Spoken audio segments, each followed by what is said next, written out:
വിലാസിനെ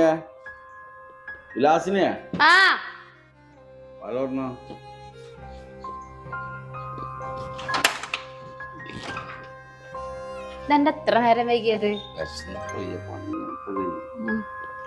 പണി നേരത്തെ കഴിഞ്ഞിട്ട് നേരം വൈകിയ ചെറുത്.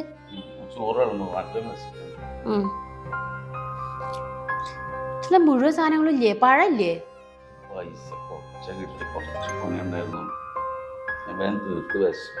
ഓ പിന്നെ ആകെ കിട്ടുന്നത് ഒരു 500 ഞൊട്ടെ, അതും ഇല്ലെന്ന് കയ്യിലേക്കും തരാല്ലേ?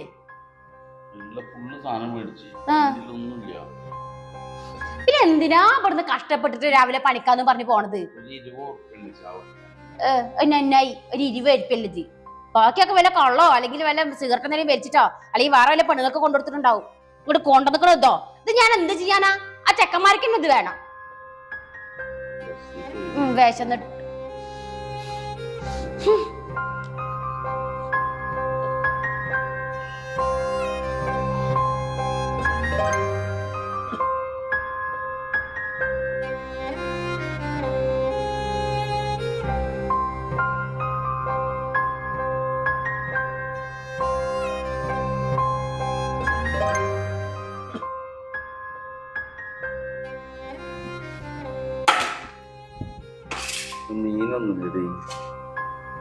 മീനുണ്ടെങ്കിൽ മാത്രമേ ചോറാറുന്നുള്ളൂ.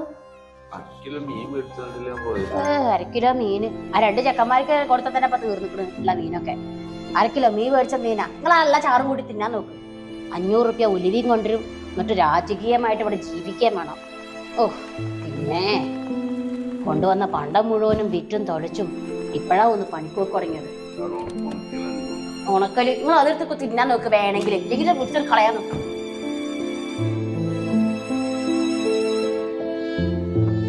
നല്ലോണം നക്ക്, നല്ലോണം അങ്ങനെ കുഴച്ച് തിന്നു. കാരണം അതിന് മാത്രം സമ്പാദിച്ചിട്ടുള്ള ഉള്ളിൽ ഇങ്ങനെ കൊടുത്തിട്ടുണ്ടല്ലോ. ഉരുട്ടി മിണുങ്ങ്.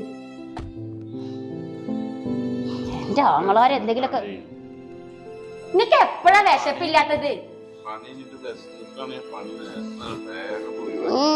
പിന്നെ എപ്പോഴാ നിങ്ങക്ക് വിശപ്പില്ലാത്തത്? ആയക്കാലത്തൊക്കെ കൊള്ളും കുടിച്ച് ചീട്ടും കളിച്ച് നടക്കല്ലായിരുന്നു. ആശം പിടിച്ചതിനെ അത് തിന്നോ വെള്ളം. പിന്നെ വീട്ടുകാരെ പറഞ്ഞാൽ മതി. കൊണാനോ ഒരു വർക്കത്തില്ല, കുറച്ച് സ്വത്തോ അതുമില്ല. കൊണ്ടതൊക്കെ നശിപ്പിക്കുകയും ചെയ്തു. ആശം പിടിക്കാനായിട്ട് മല പോലെ കുന്നുകൂട്ടിച്ചിക്ക കടം കണ്ട.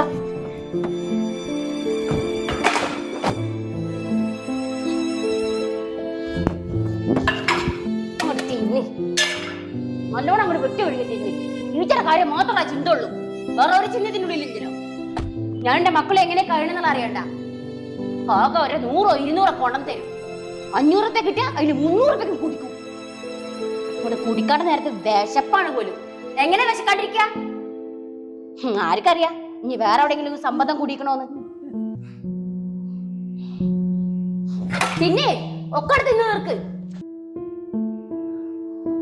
തീറ്റക്ക് ഒരു കുറവും വരുത്തണ്ട.